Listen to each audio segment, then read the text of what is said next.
बाप और बेटे का रिश्ता बहुत अनूठा होता है, जिसमें प्रेम है, समर्पण है, कुछ प्रेम का छुपाव भी है, कुछ रौब भी है। पिता की मौजूदगी एक सुरक्षा कवच की तरह होती है, जिसके रहते हमें ना घर की चिंता होती है, ना किसी फैसले का तनाव। जब भी कोई मुसीबत आती है, मन को यही दिलासा देते हैं, पापा हैं ना। उनके साय में जिम्मेवारियों का बोझ भी हल्का महसूस होता है और हम बेफिक्र होकर चैन की नींद सो जाते हैं। वो हमारे लिए भरोसेमंद चौकीदार भी हैं।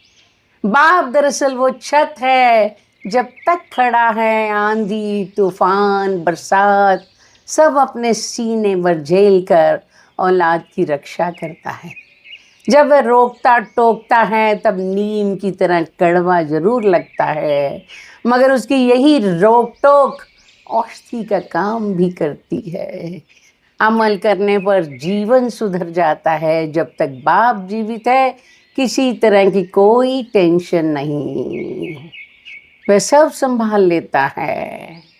मगर जब बाप गुजर जाता है, नींद उड़ जाती है, उसके गुजरने के बाद ही उसकी अहमियत समझ में आती है कि वो नींद था, सुकून था, घर का चौकीदार था, वो बैंक था, वो एटीएम था, वो हिम्मत था, वो हौसला था, वो सब कुछ था। जीते जी बाप की कदर कर लो।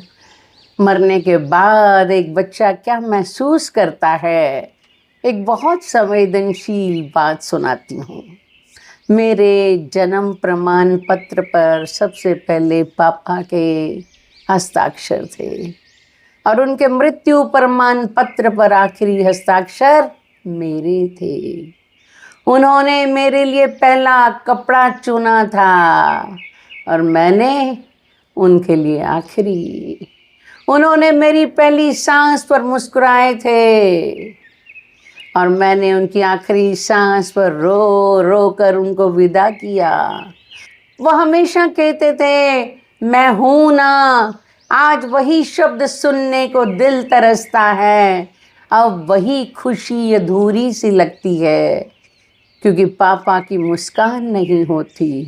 काश एक बार फिर से हम मिल पाते, मैं गले उनको लगा लेता और फिर जाने नहीं देता। मैं उनको गले लगा लेता और फिर जाने नहीं देता।